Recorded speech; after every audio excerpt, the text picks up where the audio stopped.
9-month-old Genevieve Meehan was safely dropped off at her nursery by her loving mummy on the 9th of May 2022. And yet just over 7 hours later, she was pronounced dead. In what was supposed to be the safest place in the world, she had been strapped face down to a beanbag for over an hour and 37 minutes, while her cries of distress simply went ignored. This is a devastating, heartbreaking, and entirely avoidable killing of Genevieve Meehan.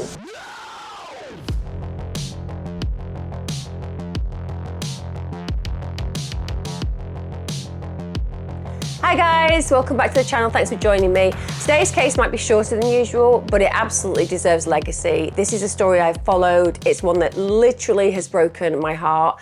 I have a baby of this age, and so it feels very, very present, though you don't need a baby to feel the empathy that you're going to feel when I tell you this horrible story. And again, what plays out here is when we look at the systemic reality of organisations that are essentially meant to protect that fail horribly, when coupled with individuals who are callous in nature. This story is an absolute example of that. Also, if you do support me on my YouTube membership and Patreon, you will be noticing that I'm releasing a lot more content. So if you like my videos here on my main channel, why don't you think about coming over and seeing lots more of this stuff? Because I am making lots and lots of new content, and I will be doing that every single week forever. Also, before I kick off with today's true crime story, I do want to tell you that on my other channels, which is my Patreon and my YouTube membership, I am doing lots more content now. So every single week you'll get a new video, one like this, which is very professionally shot. And then also I'm going to be doing lots of reaction videos. I really want to up that content because you guys support me so massively there. The idea of bringing you more really matters to me. You will also know on my main channel, I am dropping more videos at times because, again, I just like to throw them out there. I'm a little bit obsessed with this area. Today's story is really, really sad. And for any of you who've got babies or young children, you will probably feel even more connected to this, because when you are looking at your children, all you see is this naivety, this innocence, this beauty, this possibility. And that's exactly what Genevieve Meehan's parents were doing when they were looking at her. This big, beautiful-eyed girl who had everything to live for. She was literally at the very beginning of her life, and the fact it gets cut short in such a callous way is absolutely mind-blowing. Bear in mind, she's 9 months of age when she loses her life. She is just perfect to look at. And I appreciate every baby is just delicious to look at. They're absolutely gorgeous. But some babies are just blessed, and she is. She looks genuinely like she's out of some kind of magazine. She's like a doll. She's just so perfect. She's known to her family as Gigi. So even though she's called Genevieve, they call her Gigi for short. And she's the daughter of barrister John Meehan, a very successful barrister, and also his wife, solicitor Kate Wheeler. Genevieve had 2 sisters who loved her dearly. Now, what's also to be noted at this point is that we're talking about a child born into a privileged situation. Great parents, great postcode, great possibilities, great privilege. And even though every child deserves that, not every kid gets it, but she did. She was absolutely adored by her family, and she was going to have a life full of potential and possibilities because her parents had done so well. They were brilliant professionals, very educated people, and it doesn't take you more than a moment when you listen to some of the things that they spoke about in court to not understand how devoted they were to their family. She had an older sister who she was very, very close to, and Gigi is described as a child who just loved life. She loved to play the tambourine. She loved spending time with her big sister. She was described as just effortlessly kind, infectious, mischievous, everything that you want a baby to be, because at 9 months of age, they're just really coming into their own. They've started to travel along furniture on their feet a lot of the time, just about to start walking. They're making noises. They've become this whole perfect personality. And you're getting to see these tiny moments of who they're going to be, all wrapped up still in these gorgeous little bodies that are wandering around in that awkward and not quite linear fashion because they haven't got the cognitive abilities and the balance yet. They're in that amazing space where you're truly starting to get to know the person they're becoming. She'd also been born prematurely, so she was born just as my first child was born at 35 weeks.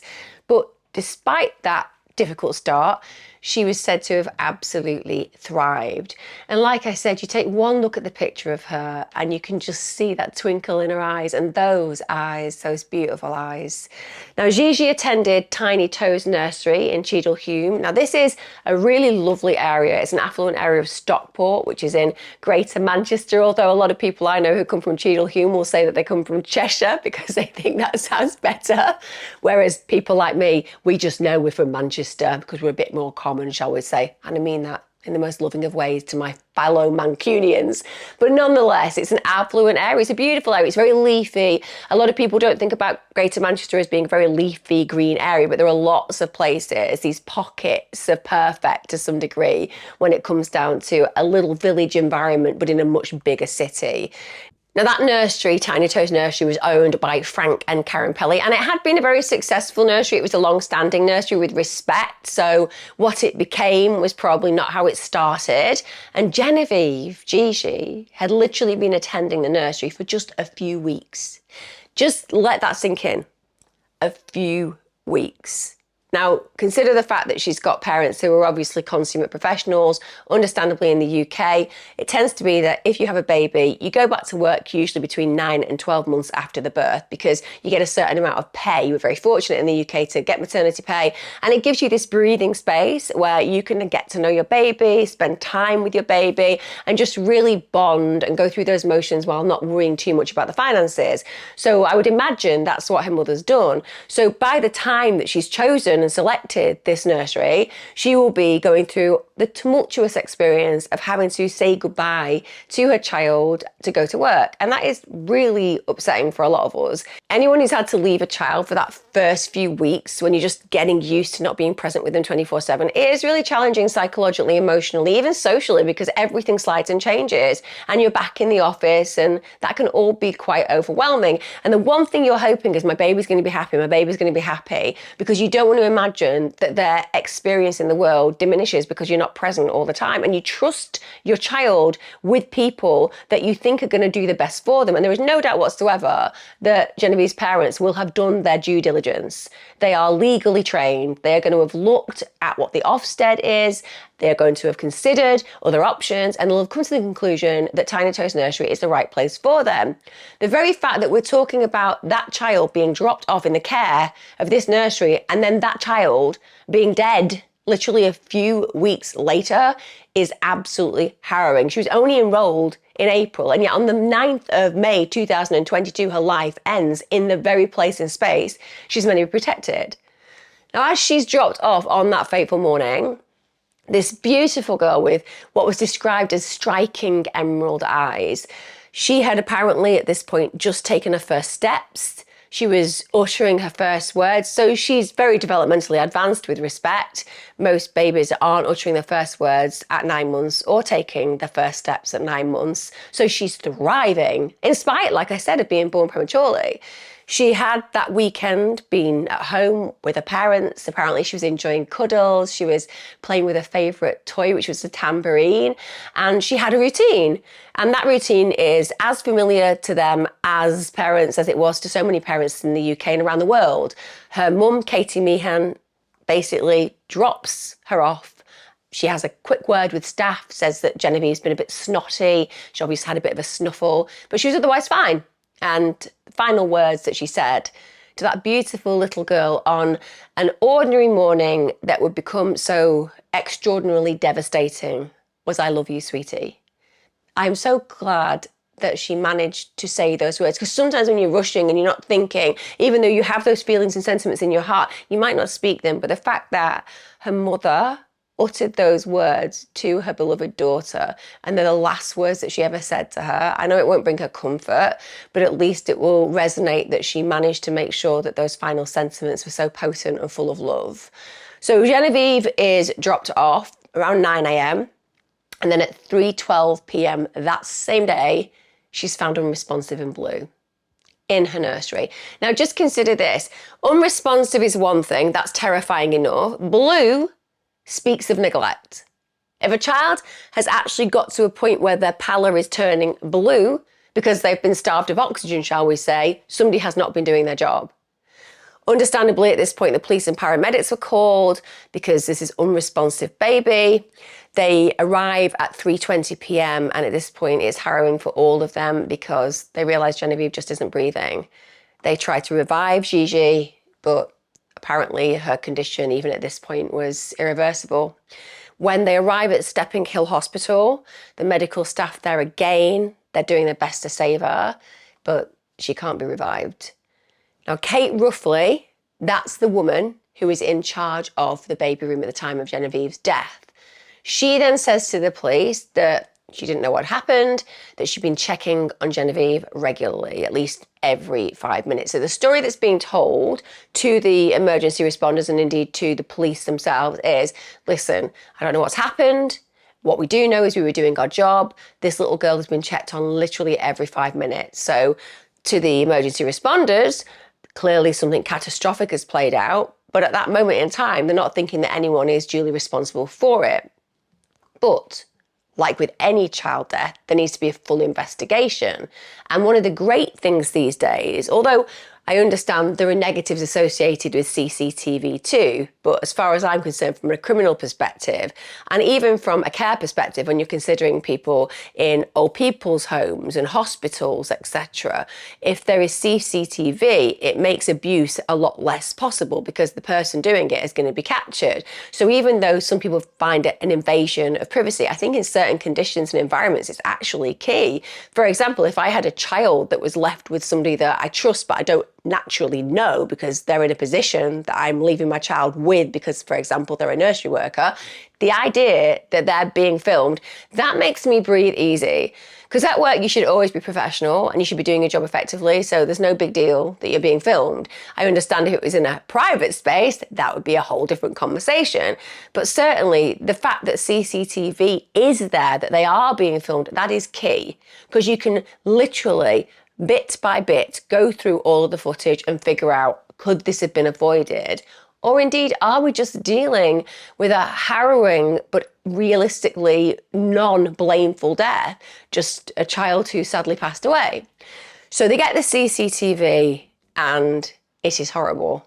Genuinely, guys, it's absolutely awful. So they go through it piece by piece and they form the picture of exactly what played out. So on the day of the tragedy, Kate Roughley, who again, as I said, is the one who's acting as the lead in the baby room, she's actually only one of 2 workers looking after 11 babies. Now, I have one baby. She's just turned 10 months old and she's Houdini. Literally, she's Houdini. The other day, and I have everything that you're meant to have in my home before somebody writes some kind of big forum post about what a terrible mother I am, because believe me, that stuff happens. But genuinely, I was dealing with getting some bits and pieces together for her lunch. She's not eating a lot. She's majorly breastfed, but nonetheless, just getting used to finger food. And she managed to remove herself from my kitchen that is quite organised as far as having locks everywhere. And don't get me wrong, she only made it to the bottom of the stairs, which is very close to my kitchen. But nonetheless, if I hadn't have been looking after her in that moment, she would have scaled to the top. And by God's grace, she'd have still been okay. Babies are pretty amazing.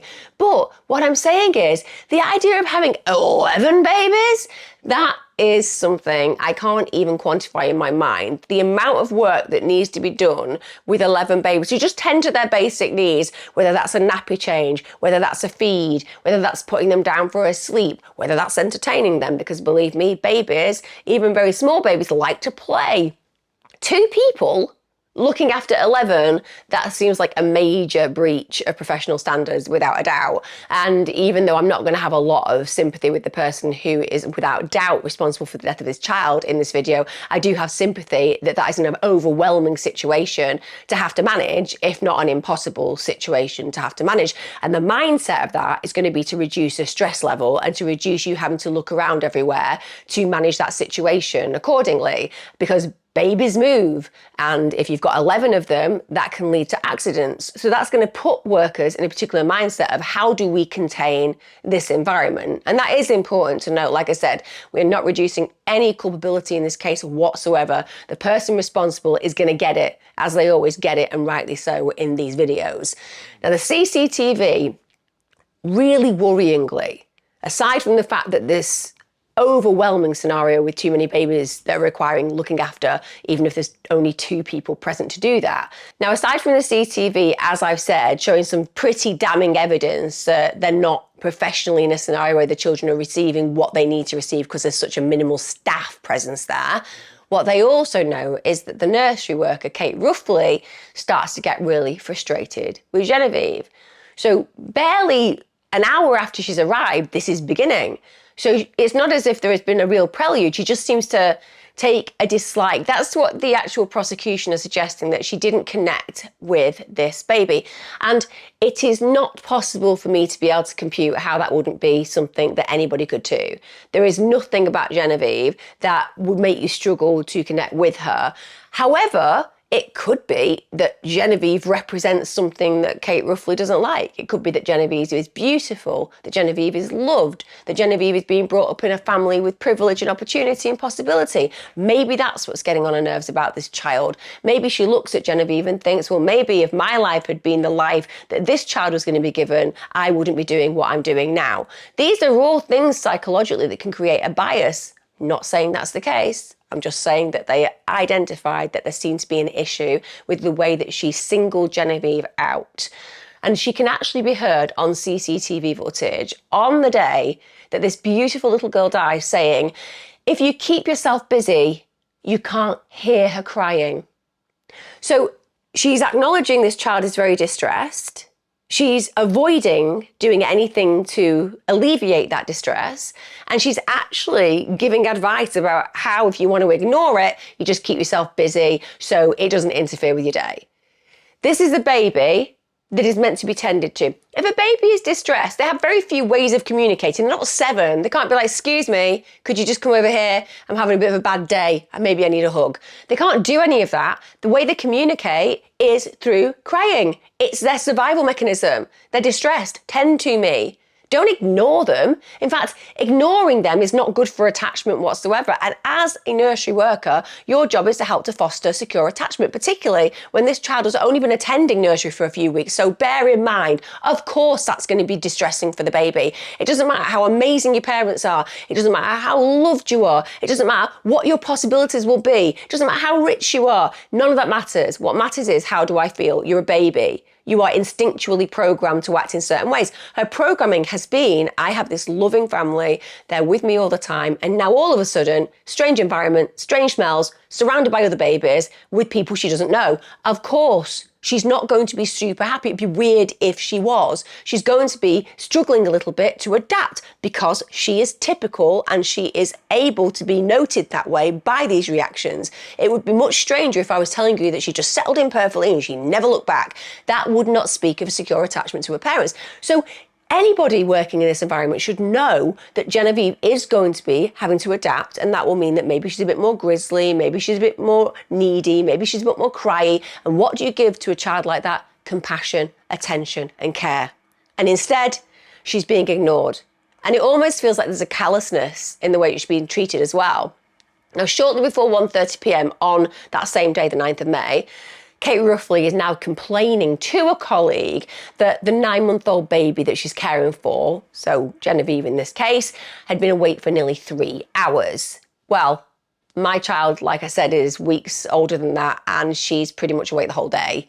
So I don't get naps in the day. She just likes being alive and likes playing. It is not always the case that children have long sleeps in the day, but this is not something that Kate Roughley is happy with. She feels that that baby being awake for nearly 3 hours is basically meaning that the child needs caring for. And this isn't something that's in line with what her order is. She clearly believes that children should sleep for long periods of time. And I guess that's because it's way easier for her when the children are asleep, because you don't have to do much. So she said that she'd actually rather at this point put her on a beanbag than, quote, waste a cot. I know that for any mum out there and any dad out there, you will have immediately felt yourself tighten around your chest and stomach because yes, I said the word beanbag.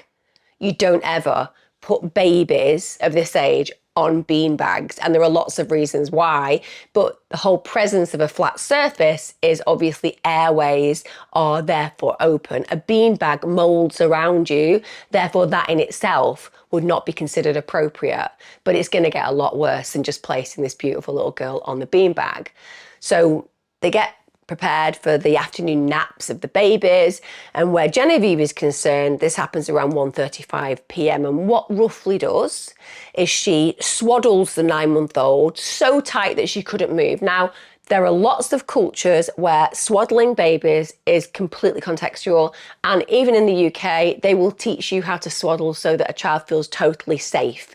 I'm not going to throw out swaddling as a terrible thing. It isn't, but that's because people who are doing it are usually swaddling for the best of intentions, the best of purposes, which is about making the child feeling secure. But that's not what's happening here. Bear in mind, there is something going on between Roughley and Genevieve regarding personalities. There is something about Roughley that has not taken to Genevieve, according to the prosecution at least, and certainly according to the actions I'm going to talk about right now. So aside from doing that, and we could leave it at that point, if she just placed her in a cot and made sure that she was checked on, that would be completely acceptable care. That's not what happens. She takes that gorgeous baby, now completely swaddled, can't move. She places her face down onto a beanbag. So she's face down, she can't move, and now she can't also breathe freely because she's literally swaddled tight, can't push herself over. And anybody who's had a baby or had interactions with babies, they're very good, even from quite an early age, 3.5 to 4 months, you'll see them starting to push themselves over. And that's a way of surviving as well, because if you're struggling to breathe in one position, you can push yourself or move your head. You can't do that when your body is literally mummified. And Genevieve can literally be heard crying on many occasions. She's really struggling. Now, despite the fact that Roughley knows that she's very upset and distressed, as opposed to going over and comforting her, as opposed to trying to engage with her to understand what she needs to do to help her, instead, she's literally seen pulling one of the blankets over Genevieve's head before walking away. The abandonment of professional decorum, of compassionate care, of child safeguarding speaks for itself in the sentence I've just spoken. Just to walk over to a distressed child, already finding it difficult because she can't move, her breathing is obstructed, and this worker to then put a blanket over Genevieve's head and to just walk away. She seals her fate in that moment. Now listen, for over an hour, Roughley is captured ignoring Genevieve, even though she's getting more and more distressed. And CCTV footage actually showed that 1 hour and 37 minutes later, so just put yourself into that position, we're talking about a defenseless, helpless child. We're talking about a baby that cannot do anything for themselves because their arms and legs have been restrained. Her face has been put into a beanbag and she's been left at one point with a blanket over her head. But what they could hear was absolute distress in that child's voice. And yet they left her there for 1 hour, 37 minutes. I can't even imagine how I would feel if I had found myself in such a situation. Now, at this point, Kate Roughley goes over and approaches Genevieve. Apparently she leant over, placed her right hand on the child's back for several seconds, and then she obviously realises something's wrong. This baby isn't reacting how it's meant to react. Suddenly the seriousness of what's playing out hits her, and you see Roughley crouched down, apparently on the CCTV, and she lifts the cover. Then she flips Genevieve over, and at that point, panic sets in. She jumps up and says, "Shit, she's not breathing." Apparently a colleague of her then says, "What?" And Roughley repeated, "She's not breathing." And then at that point, she runs out of the room, essentially. So at this point, Genevieve's unstrapped. She's then carried to a playmat, and her little body at the time was apparently wearing a blue t-shirt with the words, "Marais is the best district in Paris." And it was obvious on CCTV that she was floppy, her head fell back, her legs dangled down, and 4 staff members apparently gathered around her. They were speaking to her, calling her name, trying to rouse her, but nothing was working. Nothing was working because she just had 1 hour 37 strapped face down to a beanbag, becoming more and more distressed. Can you imagine the stress going through her body, the cortisol? Can you imagine a little impact on her heart? This is a baby who is premature, and yet this is how she's been treated. And I appreciate that there is one person in charge of this room and one person who's been essentially very, very callous. But who else was hearing that crying? It would be something I couldn't cope with. I guarantee you that. And I'm sure many of you agree with me. If you heard a child in distress, you would be going over. And if somebody was saying, "Hey, I've just strapped them down, face down to this particular beanbag," you'd be like, "Yeah, I'm just going to unstrap that baby now." If I was passing on the street, you'd have to hold me back, because that's how it affects normal, typical human beings. I appreciate that if you work in the environment, you get desensitized to things a certain amount. But I've worked for 20 years in therapy. I still feel as compassionate and empathic when people come to me with their terrible stories of horrible abuse. I don't sit there going, "Oh, well, just get over it," because I'm desensitized. That would mean leave your job. If anything, you cultivate a coping strategy in your work where you can manage distressing situations in a really effective way without it bringing you down too much. You don't get affected by it in the same manner on a psychological level, so you're more effective. What we're seeing with Kate Roughley is quite the opposite. Clearly, she's somebody who really can't stand the environment, can't stand babies being babies, and seeks to do anything to silence them. They can't rouse this little girl. So now the paramedics rush her, as I said earlier, to Steppenkill Hospital. It's about 3 miles away from where the actual nursery is. There has been a phone call clearly made to the parents, one to the mother, and then the mother has also called John Meehan, the father in this case. And he's already there. He's already waiting outside A&E, and he has to watch those paramedics performing CPR on his daughter in the back of the ambulance. I don't have a clue how anybody can witness that and not spend the rest of their lives traumatically reliving it. I do not doubt for 1 minute that John Meehan, who without a shadow of a doubt in his legal training will have heard of pretty awful things, but nothing will compare to that moment. He had to watch that.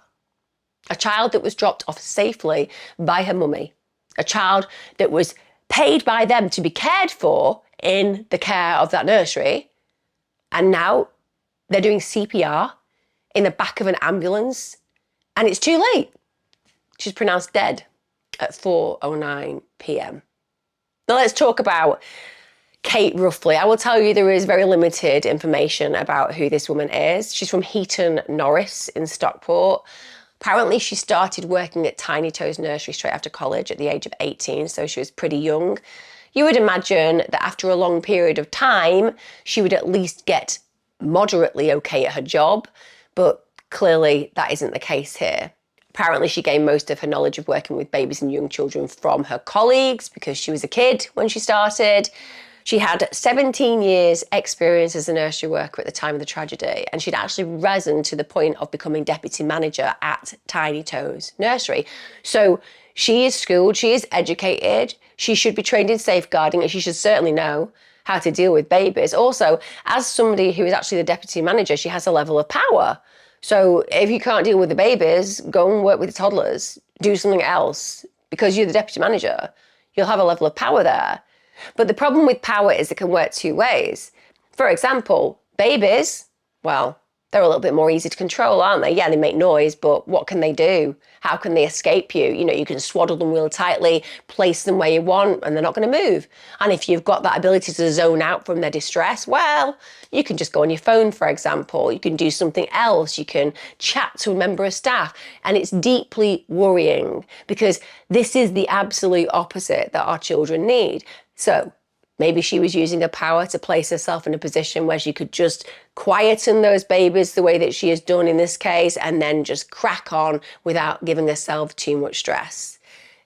Also, psychologically, what we see is, as opposed to this kind of environment being something that she's grown used to and has formed some kind of professional understanding of how to manage when children are distressed, she's instead turned this into frustration and callousness. So she hasn't graduated at all through her experience here. She's totally gone the opposite route. She's clearly become somebody who gets stressed and annoyed with babies. She shouldn't be in this job whatsoever. She didn't have any children of her own, and I don't know why, but it could be quite telling.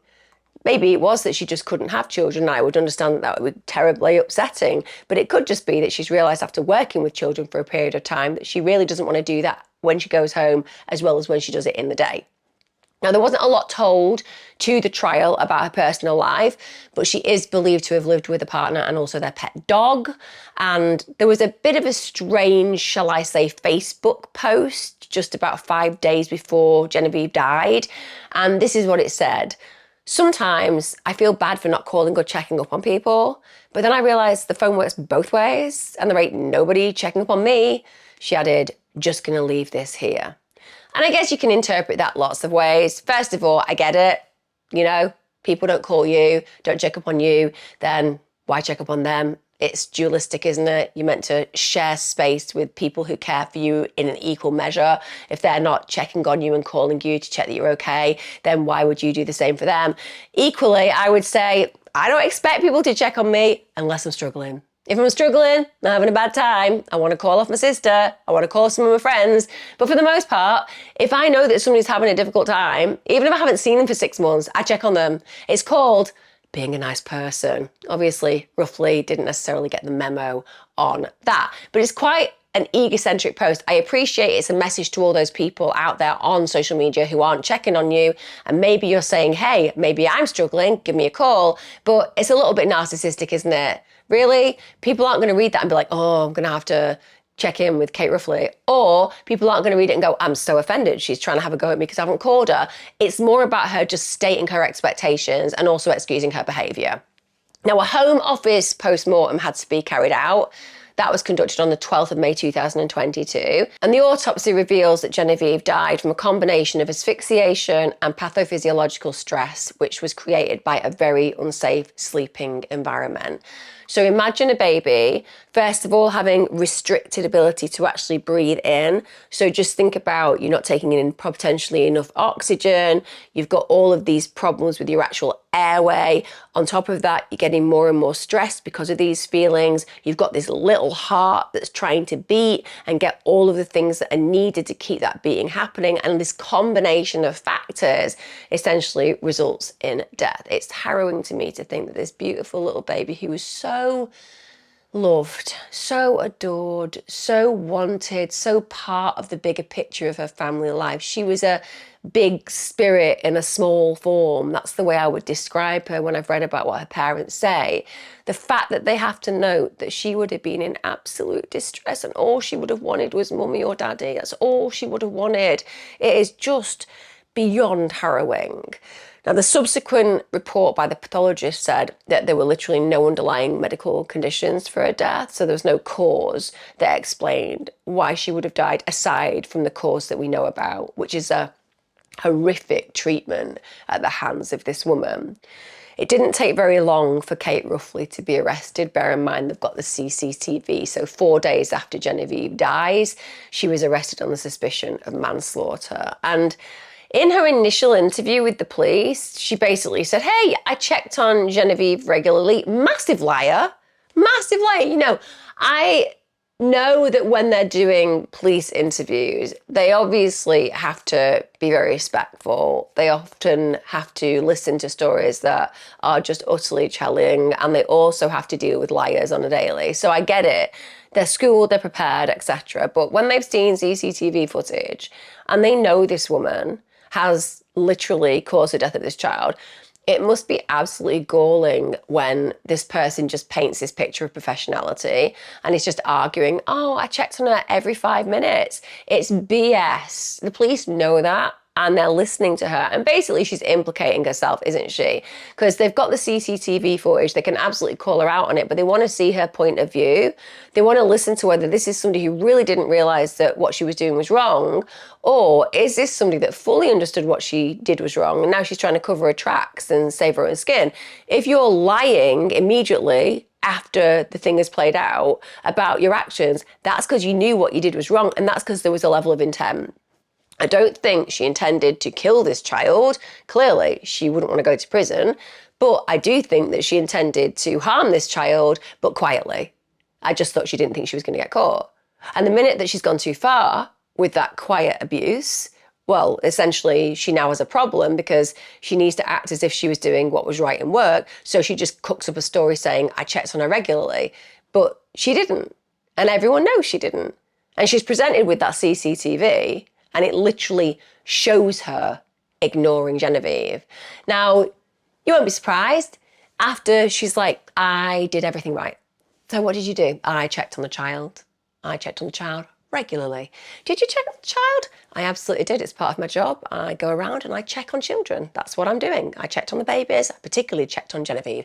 Are you absolutely 100% sure? Absolutely. That's why I'm here. I'm being open. I'm being authentic. I'm being honest. I'm telling you the truth, and I'm answering your questions without anybody essentially guiding me or advising me not to, because I'm innocent. I have nothing to hide. Unfortunately, we've got the CCTV of you doing exactly the opposite. No comment. Why are you saying no comment? You just said you were being helpful. No comment. And that's what happened. As soon as she's shown the damning evidence, apparently all of those answers dried up because she's banged to rights. I know that in America you'd refer to it as dead to rights, but what I'm saying is gotcha. You're not going to be going anywhere because it's very, very clear that not only did you know you'd done something wrong, and that's why you were covering your tracks, the moment that it's identified that you have to physically see yourself doing those things wrong, suddenly she doesn't want to speak anymore. So she absolutely intended, if she could have, to get away with killing this child. And again, what does that speak to you? Because for me, if I had done something so horrendous and I could acknowledge that me strapping that baby down had led to the death, I would be like, I can't believe this has happened. It's totally my fault. I realise now I've got to be accountable and responsible.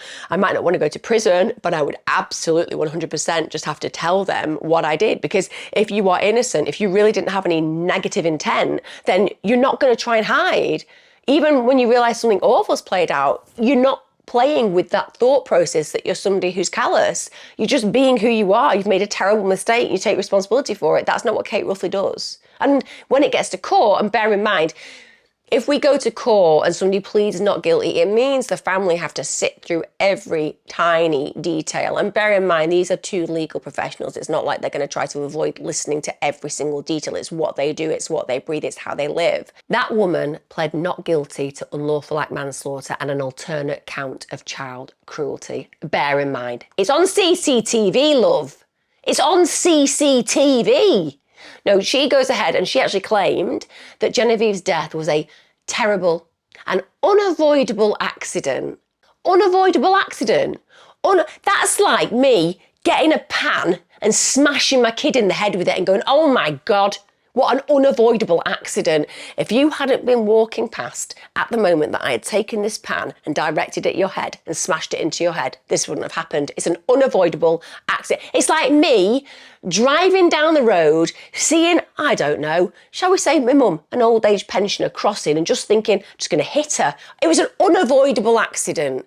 I didn't mean to hit her. I just saw her and then I drove directly at her and I hit her. It was unavoidable. I could have avoided it, but I didn't avoid it because in my head, it's normal to just smash into people and throw them over your bonnet and then claim that at the end of the day, if that person hadn't been crossing the road, I wouldn't have had to try to not avoid them in the way that I tried to not avoid them because it was unavoidable and therefore it's an unavoidable accident. So that makes no sense. That's right. That's what unavoidable accidents are. Honestly, it's just so distressing to hear somebody talk this level of BS when we're dealing with such a horrific incident. Now, the trial lasted a month, and at this point, that meant the jurors as well were people who had to sit through the footage. So Imagine having to literally watch a child die. That's what happened. Jurors heard that Genevieve was left for 90 minutes strapped face down on a beanbag, which was all about making her apparently go to sleep. They also had to see her being found unresponsive and blue. They heard that she died from the asphyxiation, which were caused basically by those stresses I talked about.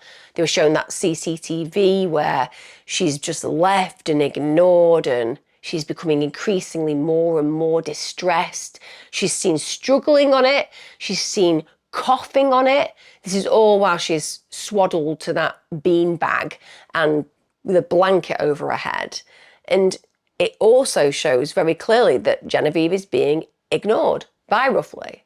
And apparently, and I can only describe this because I obviously haven't had access to the CCTV footage itself, the actual court, it was noted that Genevieve's crying and desperate last movements were seen by the jury as she was just struggling to breathe. And in fact, that worker, Kate Roughley, literally only checked on her when she was unresponsive and blue, and they were all apparently in tears. The jurors were absolutely broken by it. All of them were told by the prosecution that Roughley displayed a lack of sympathy towards children, and the prosecution again very much pushed that point that Roughley had basically taken against Genevieve in the days before her death. They said that Roughley was repeatedly expressing frustration with Genevieve in the hours and days before her death, and she was doing really awful things. So she's singing, "Genevieve, Genevieve, stop your whinging, Genevieve." On one occasion, she also said, "Genevieve, if we had any chance of being friends, you just blew it." Later adding, "You are driving me bananas." Also in CCTV footage, she could actually be seen picking Genevieve out of a cot and then placing her really impatiently on a playmat, muttering "vile." And 20 minutes, because obviously that's the amount of time that she'd slept, and Roughley wasn't happy with that. Also, this is within an hour of this little girl arriving. Roughley was heard in this really mocking, singing voice saying, oh, Genevieve, go home, Genevieve, go home, Genevieve." And this is as the baby is crying on the playmat. Also, on one occasion, apparently, after Genevieve rolled onto her side, Roughley picks her up, says, "Sit up properly, stress head." These are all totally incongruent with care. It's just devastating to think that we're talking about what actually happens to that beautiful little girl on her last day on this earth. Roughley was also accused of treating Genevieve very roughly before she put her to sleep. It's interesting that she's called Roughley. It's a great descriptor of the kind of person that she is, isn't it? Sometimes in a name there is real meaning. She was also accused by the prosecution of having illogical and disturbing hostility towards Genevieve that was obviously demonstrated in all of that CCTV footage. And the prosecutor accused Roughley of punishing Genevieve for the perceived imposition that the youngster had placed on her time. Very, very powerful. So what that prosecutor is saying is the mindset that Roughley had was not, I am here, I am employed, it is my job to protect and care for these children, I am a safeguarder, I'm a professional. It was, what are you doing causing issues with my day? That was the mindset. It was a twisted reality of what she should have been dealing with, which is her job to be paid to do the best to protect those children. But that's not how she perceives her role. Her role is to make things easier for herself, and Genevieve, in her mind, was making things more challenging. Also, of course, the prosecution talked to the jury about how Roughley then lied. She tried to hide what she'd done, and she was saying that she constantly checked on the babies in her care, which was absolute BS. Now, an independent childcare expert actually reviewed the CCTV footage from the nursery, and that professional commented saying that the actual care was uncaring, cruel, and unprofessional when it came down to the practice of Roughley. Not that we need to be told that by a professional, it's very obvious, but nonetheless, a professional was brought in on an expert basis to do that. Also, further sleep information by a safe sleep expert actually determined that Genevieve's death was entirely avoidable. Of course it was. If she'd been given the right treatment, the correct treatment, the very, very basic treatment, Genevieve would be alive today in the arms of her family, playing with her big sister, being the beautiful being that she was always meant to be. That goes without saying. I wouldn't be telling this story. I shouldn't be telling this story. It was the very basic expectation of care that the child could have been provided that would have prevented this. We're not talking about somebody going above and beyond. Just making sure that a child can breathe freely. It's all that child needed. And yet here we are, because of the selfish actions of one woman and the failures in care of the standards of the actual nursery. Now, obviously, in this case, there was an opportunity for Roughley to actually give evidence regarding who she is and what she believes that she did, and she did go ahead and give evidence. Now, when she's questioned about the CCTV, she basically admits to looking impatient. I mean, impatient. If ever we were going to have an underestimation, the word impatient feels it. Impatient, not quite the same level that we're talking about, is it? If impatience led to deaths every single day of the week, there would be a different categorization of impatient. When I think about impatient, I think, I'd really like to go to that show I've booked. I'm a bit impatient, quite excited, looking forward to it. Impatient doesn't make me conjure up ideas of killing. But that's what she's saying. Yeah, they've got it on CCTV, her doing activities that are downright dangerous and actually fatal, and yet she just sees it as a bit impatient. And that's interesting, because that brings us to the position of where her perception lies.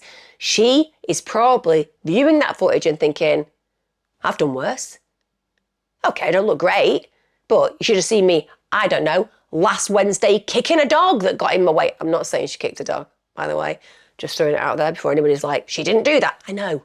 I'm just saying that's the level that comes into mind when you think about her understanding of impatient. So arguably what we could take from that is that this is something that is normal for her. No big deal. And that's why she's gone not guilty. This is something she's probably done day to day. Yes, she's done it really badly with Genevieve, but it isn't something that provokes her to go, well, I look terrible there. And that, again, is something that the jury's going to be looking at. If you were watching that and going, I can't believe I was like that. It just feels bizarre seeing myself doing it. There would be humanity, a compassion and empathy. No, not there at all. Now, under cross-examination, when it comes to about the response that she has to being accused of persecuting Genevieve, because that's what basically she's accused of, that she went for that child specifically, Roughley said, I would never, not like a 9-month-old baby. To say I dislike her is far from the truth. And that might be true, because she may have had absolutely no feelings for Genevieve whatsoever. Genevieve's just a problem that she needs a solution for. She's an issue that she needs to deal with. She probably doesn't even relate to the child. So it may not be that she genuinely had a dislike for her. It's just that she doesn't care, full stop, which kind of makes it worse, because if there was a spectrum of care, maybe some of the babies would have been receiving it, but I don't think that they would have been. I don't think this is just about a personality clash. I think this is just about a professional who is completely abandoning their professional conduct and doesn't care enough for these children at all. She also denied that calling Genevieve a whinger and a diva was malicious. What does that tell you again about the psychology of this woman? It's okay to be abusive. It's okay to be negative to these beautiful beings that she's meant to care for. And she actually said, to validate this, often we'd say things about the children such as stop whinging. It wasn't shouted at the kids. It wasn't said in a malicious way. They were just passing comments through the working day. Now just think about that mindset. So that's like me coming in, and I used to manage people for many, many years. I had people who I worked with who were under me, essentially. If I had walked in and talked about one of my clients, such as, I can't stand that whinging depressive, what an absolute piece of work they are, I wish they wouldn't come, that would be enough for me to find myself disciplined. And rightly so.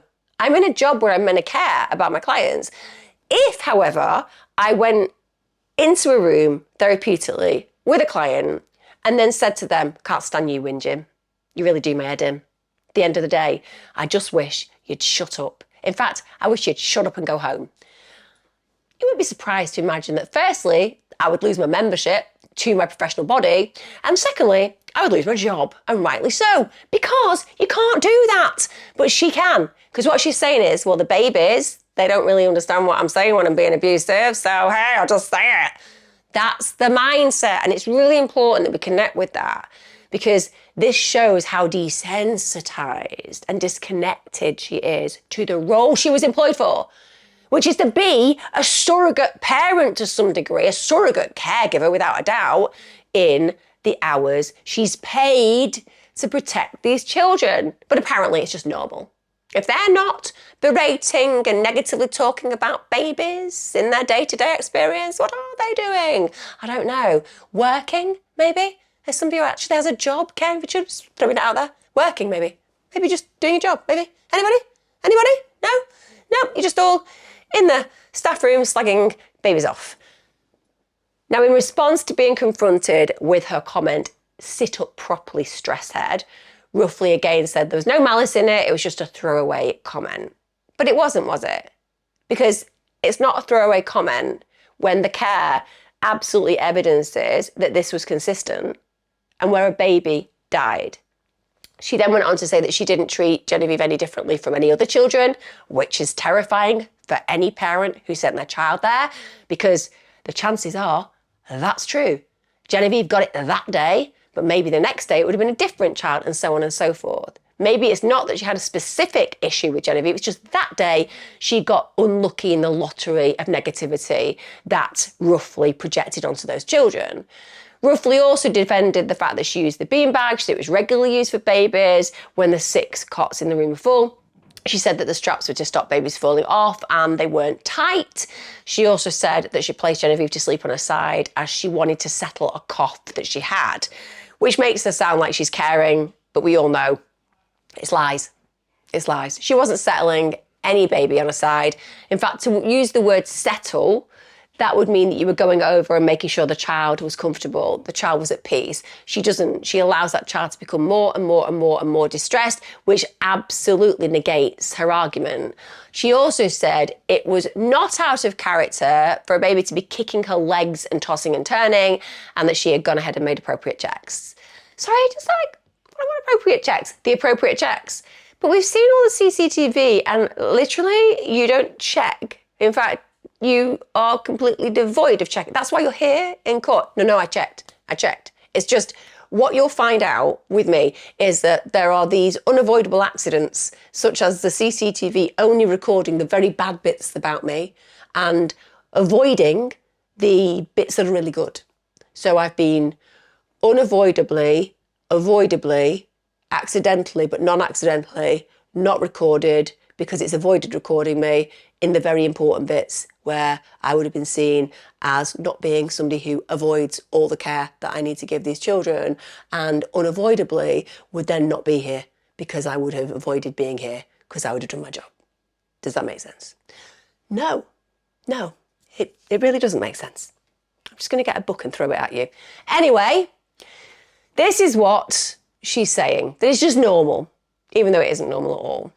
Now, while she was on the stand, Roughley was actually asked if she thought that Genevieve's death was avoidable, and she said, I feel that if I checked on her a couple of seconds or minutes earlier, it may have been different.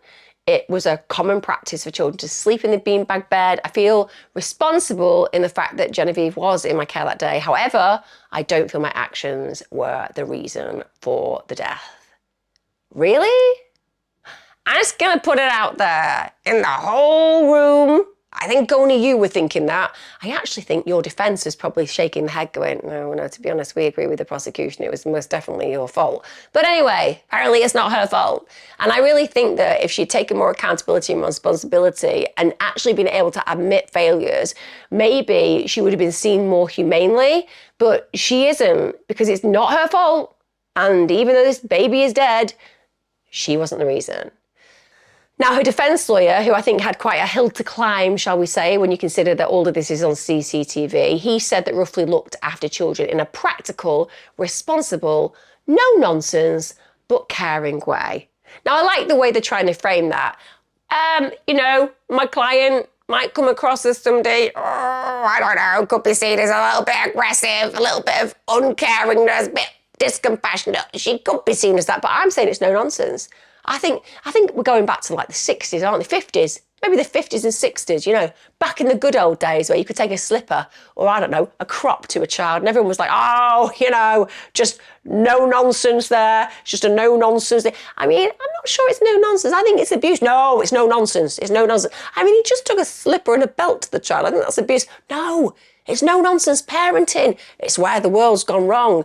So what I'm saying is that Roughley might come across as a discompassionate, horrible human who literally failed completely in the environment. But if you just change the angle on that and think, well, she's just a bit behind the times. She's just no-nonsense. She doesn't like any of that care, compassion, empathy, safeguarding. She likes the good old days where it was perfectly all right to do horrible things to children and no one got into trouble. I rest my case. Thank you, Your Honour.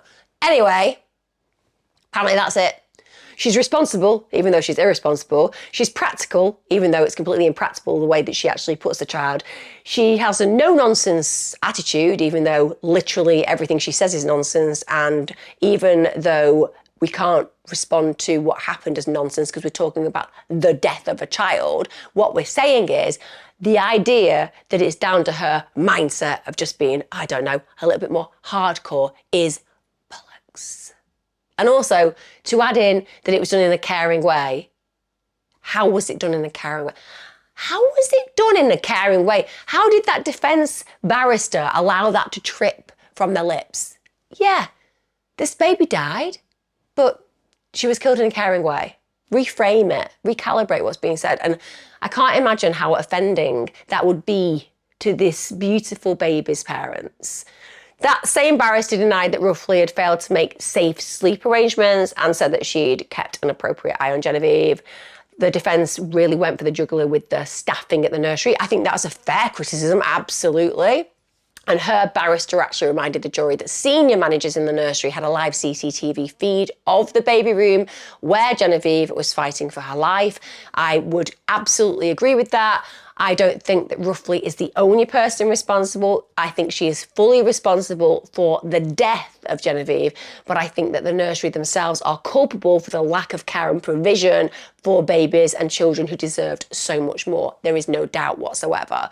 But the ball really lands with Roughley, it really does, because she heard the distress, she chose to strap the baby down, and also she's deputy manager, so she has power. A lot of the other individuals in there may think that they needed to bow to her word because that's her job.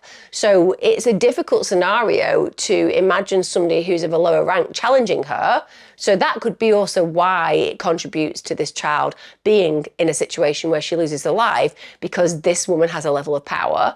And even though the CCTV feed is there and people can look at it, chances are people trusted her. So they're not thinking what's going on in that room. However, anybody in earshot of a baby in distress for a long period of time, I do think they are culpable as well. On a lesser degree, but they're culpable as well. Now, Roughley told the court that the ratio of staff to children at the nursery had gradually worsened during a time at Tiny Toes. So in April and May of 2022, the staff to children ratios were at the times 1 to 9, 2 to 11, 2 to 13, and 1 to 16. So at times you had one adult with 16 children, which is harrowing. And also Roughley was only paid £11 to £11.50 an hour. It's a very low pay when you consider the actual importance of the role and also the shed load of money that parents pay to nurseries. It's insane. You're talking about a full-time wage being paid over to a nursery. That's how expensive it is. Her defence lawyers basically also brought up the fact that the owners of the nursery were making a load of money from the business and yet paying this minimum wage.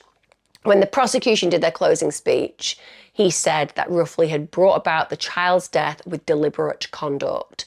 He said that Genevieve was punished for her earlier perceived misdemeanours for not sleeping long enough for her liking, and that she was being banished to the beanbag and restrained. It was a recipe for disaster, and disaster there followed. Very powerful, and I think absolutely accurate with respect.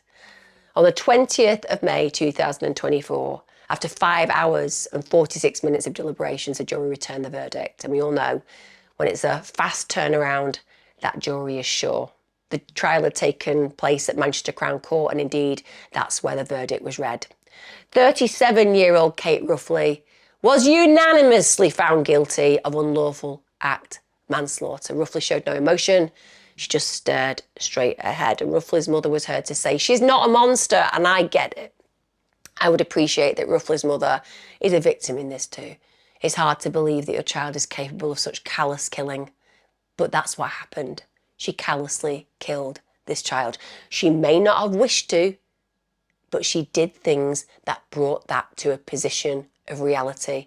And she did it knowing that baby was distressed for 1 hour, 37 minutes. So she may not be a monster, but she's callous as hell. Genevieve's mother apparently held back tears in the public gallery, thus showing, shall we say, a great deal more emotion than the baby that she had once birthed, who had grown into somebody who took another's baby from them. And like I said, I appreciate that when you are a family of an individual that goes to prison for a horrendous crime, you see the best in them still, even when the evidence tells a different story. During Roughley's sentencing hearing, heartbreaking victim impact statements were read. They were really upsetting. They were all read by Genevieve's family, and they have been devastated. Prosecutor Martin Keed KC actually read the statement on behalf of Gigi's mother, Katie, who has had her heart broken into a million smithereens. In that, she said she feels dead inside. Just let that sink in, guys. This loving mother, she feels dead inside. She said that words are simply inadequate to express the loss that the family felt. She said that she now only lives for her 2 other daughters. Nothing can reflect the horror of her death and the life I now live. I lived that day in complete ignorance of what was happening to Genevieve. I feel so ashamed and such a failure because I was living in complete ignorance of what was to come. I lost who I'd been. I became the person I am now, dead inside, incapable of living. I struggle to understand how this could happen to my little girl. That is just devastating. And the fact that she's got other children is no recompense for what's happened in her life. In fact, to be a loving mother and to lose a child, you then have to bring somehow the energy and the love to your other children, even though you feel like you've been executed emotionally. I have no doubt whatsoever she struggles moment to moment, breath to breath. Also, Gigi's 6-year-old sister, they did a victim impact statement as well. Apparently, she was said to have had an inseparable bond with Gigi. She said, every day I get punched with sadness. What this lady has done is terrible and something nobody should experience. My younger sister should have the experience of having 2 older sisters, and I should have a younger sister. This has changed my life forever. Gigi's daddy, John Meehan, who's 38 at the time of this, he said to Kate Roughley, who was staring downwards in the dock, for you, there will be no redemption and no legacy. You will never be anything but a child killer. But Genevieve's name will live on. Very powerful. And I understand what he's saying. You're going to spend your life now in prison, and my baby, even though she's not present on this planet, we're going to think about her every day for the right reasons, not for the wrong reasons. The judge told Roughley in his summing up, by your callous act, you have deprived Genevieve of the future she should have had. Her death was absolutely avoidable, the results of your unlawful actions on that day. As the harrowing CCTV audio and video footage showed, that day you left Genevieve in that position, only carrying the most cursory and infrequent of checks. I am certain that every person in this courtroom who watched that footage was willing you to pick her up and to remove her from the danger you placed her in, knowing, of course, that you didn't. It was apparent that at best you considered Genevieve to be a nuisance and at times displayed antipathy and frustration with her. Your interactions with Genevieve on the 6th of May and the 9th of May palpably lacked any care, kindness, or concern for her well-being. Even as Genevieve's crying intensified, you didn't approach her. You didn't pick her up. You didn't show her any concern. You left her to die. That description just sends chills through me, because we're talking about what actually happened to a defenseless, beautiful 9-month-old baby. On the 22nd of May 2024, Kate Roughley was sentenced to 14 years imprisonment. The judge said that a life sentence was not appropriate as she deemed Roughley did not pose a further risk to the public. I guess that's fair enough. This person has not had a criminal record prior to this. They haven't acted in a way that suggests that she's got murderous intent, and therefore after she's rehabilitated, reformed and served a sentence, there is a strong likelihood she will carry on in a non-criminal way for the rest of her life. But nonetheless, it is a strong sentence, and that's because what she did to that little girl was torturous. When she was given that sentence, she just stared straight ahead. She was emotionless as she left the dock.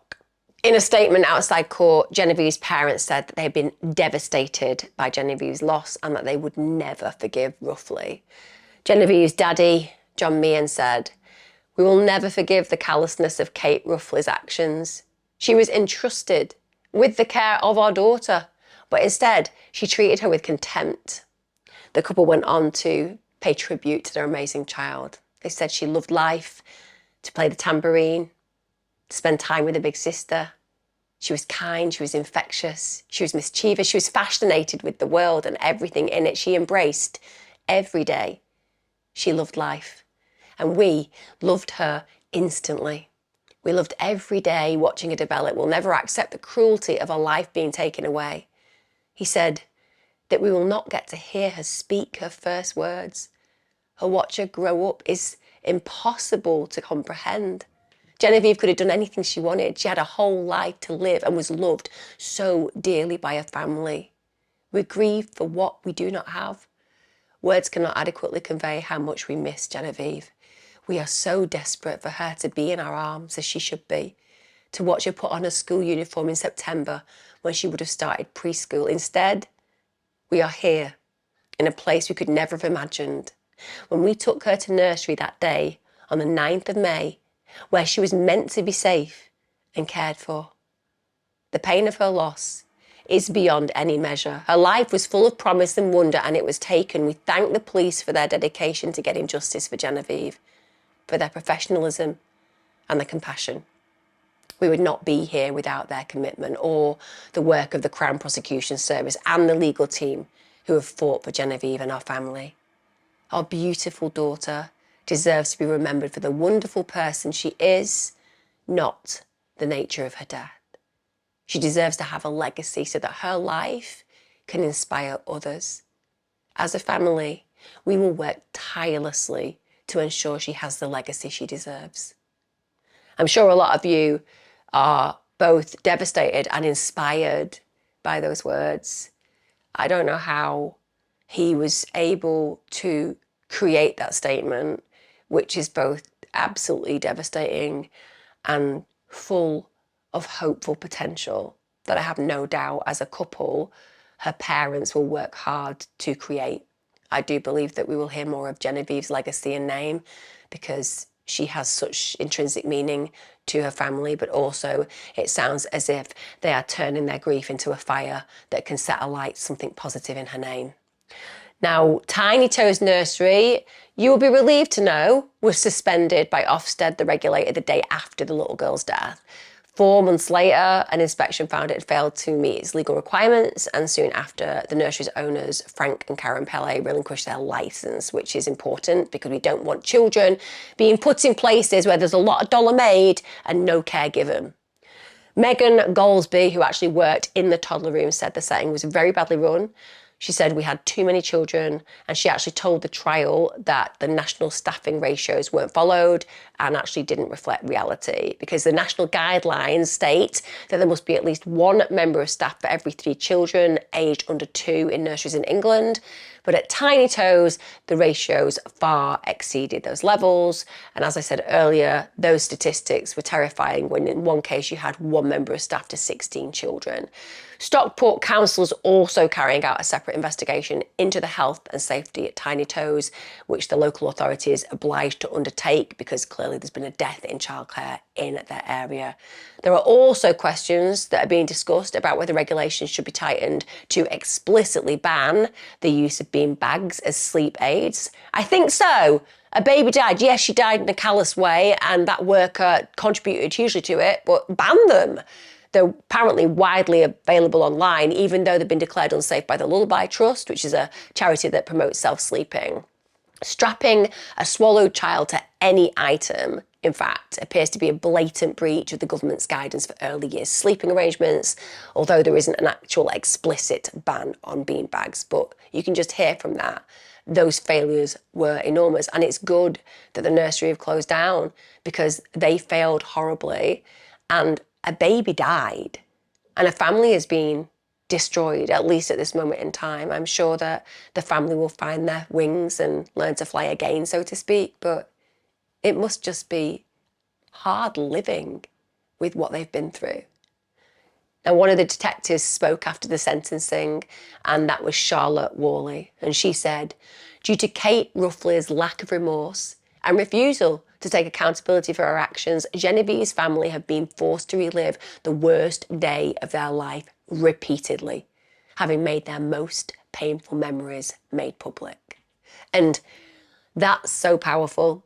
The fact that she went not guilty, that she didn't stand there and say, I am wrong, I am guilty. And that detective is right. Because of her refusal to take responsibility to say I'm guilty, this is all public domain. And those family members had to sit and listen to the excruciating and devastating reality of what that beautiful little girl had to suffer.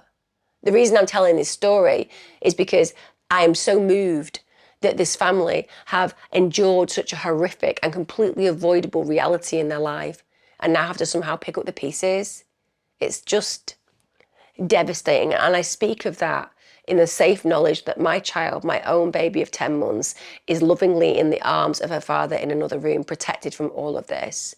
I have the privilege of knowing that. And Genevieve's family sadly no longer do.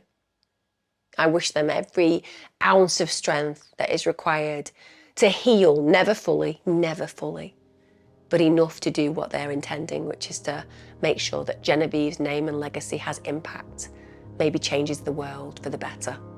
I wish them every second of luck with that, and I'm sure that all of you do too. As ever, guys, this is a really sad one. It's one that you probably won't have heard of because it's local to me, and I needed Genevieve to be known. I hope you cradle her memory really, really closely in your minds and hearts. Take care. See you again next time. Look after yourselves.